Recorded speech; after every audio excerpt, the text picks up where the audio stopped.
You know, when you have an introduction like that, probably the wisest thing would be to say thank you and sit down.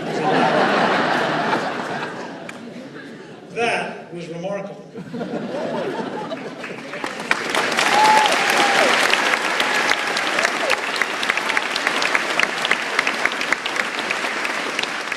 So I'm not going to promise to achieve anything like that in the next few months. But I do have a better understanding of how he built this church. Let me say that I'm really thrilled that we have up here young people from the Rock Springs Christian Academy. And I believe that they personify three principles that we ought to start with to talk about where we are and what we're doing. The first is that at its best, an election in a free society should be worthy of the young people who are going to be our future. And the fact is, all too often, the next time you see one of these vicious, negative ads, just ask yourself, why would they do that when we have a chance to have an honest, positive conversation about what we need to get done to help the young people of America have a better future?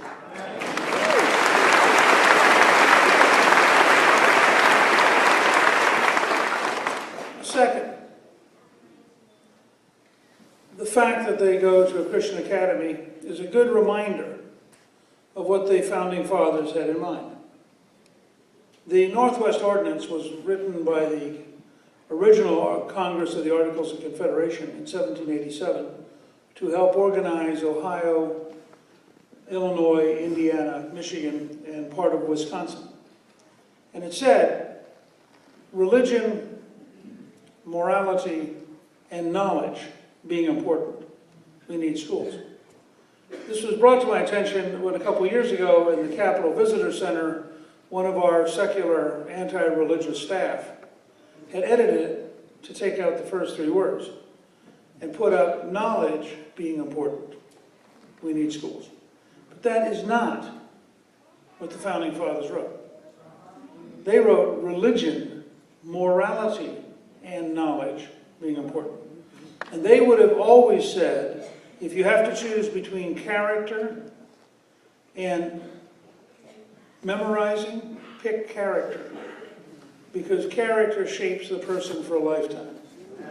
And all too often, our modern school system, in its anti-religious bias, teaches a situation ethics, lack of any kind of values approach, which is leading more and more people to seek an alternative education that fits the values of the Founding Fathers by getting us back to religion and morality as two of the three benchmarks on which we build education. So I'm delighted that they are having a chance to grow up in a context that fits the Founding Fathers. Third, we will be deciding, I think this fall, what kind of America they're going to grow up in. Because I think we are faced today with the most radical president in American history.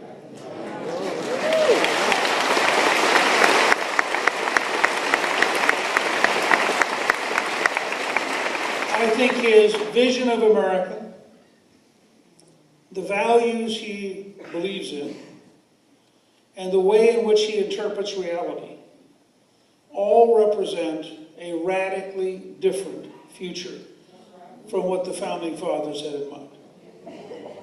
Now, I wear, as a reminder, this is George Washington's Commander-in-Chief pin. This is the flag that Washington flew at Valley Forge in front of his command post.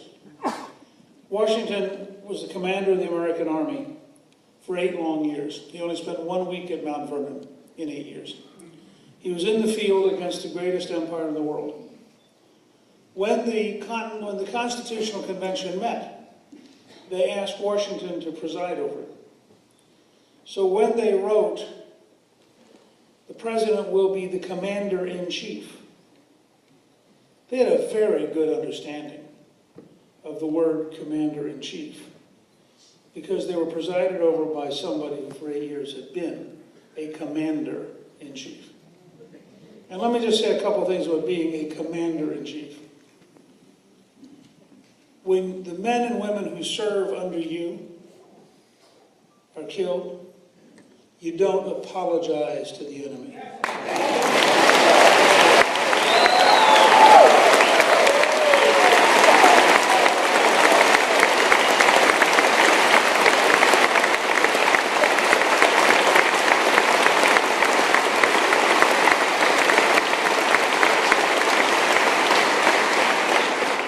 When you have enemies who are determined to try to kill you, you owe it to the American people to tell the truth about the people who are opposing us.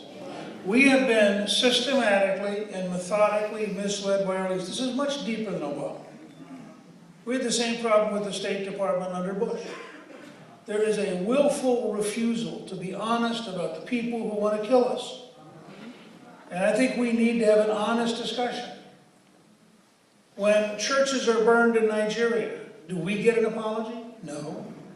When churches are burned in Malaysia, do we get an apology? No. When churches are burned in Egypt, do we get an apology? When the Saudis refuse to allow a church or a synagogue in the entire country, do we complain about religious bigotry? When the number of Christians living in Iraq dropped from 1,200,000 at the time the Americans arrived to 500,000 today, because 700,000 Christians fled the country. How can we call that a victory? How can we feel good about that experience? When a Christian minister in Iran is sentenced to death, as he was last week, where is our government? What complaint are we making? What are we doing about religious bigotry? And when a government that we are sustaining with soldiers who we are paying, equipping, and training kills young Americans, we have a president who apologizes? This is disgraceful. This is exactly the wrong thing to do.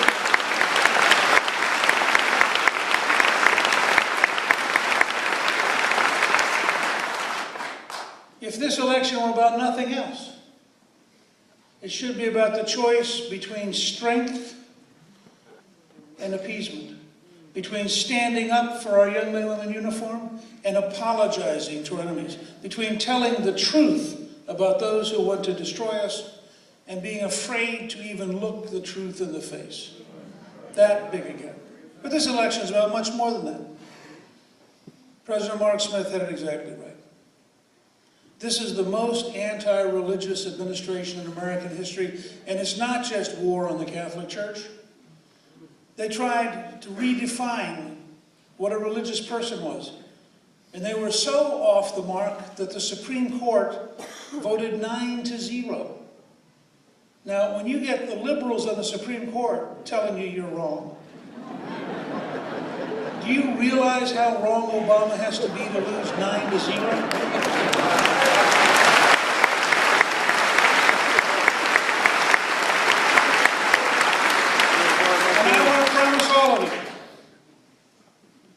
On the very first day, if you help me, if I end up as the nominee, if we win the election, if I become president, well, this is up to God and the American people. I don't want to be presumptuous.